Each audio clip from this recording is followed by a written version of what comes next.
40 મિલી ભરો, 40 મિલી,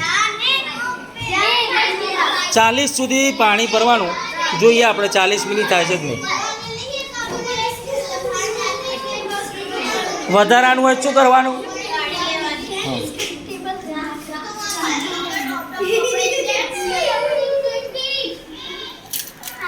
ચલો 40 મિલી દેખાય છે બધાને? બતાવો. હજુ થોડુંક વધારે છે. જોયું છે? આપણી સામે જ નજર રાખવાની. સામે 40 હોવું જોઈએ, નીચેથી નહીં. એ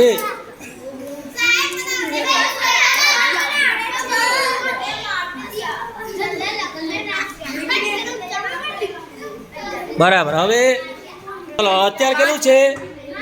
40 મિલી. હવે કેટલી લખોટીઓ નાખીએ અંદર? 5. 1 2 3 4 5. હવે કેટલા મિલી થયું જુઓ ધ્યાનથી? 50 કહેવાય. તો ચલો 5 લખોટી નાખી તો કેટલા મિલી થયું? વધ્યું 10 મિલી. તો 1 લખોટી બરાબર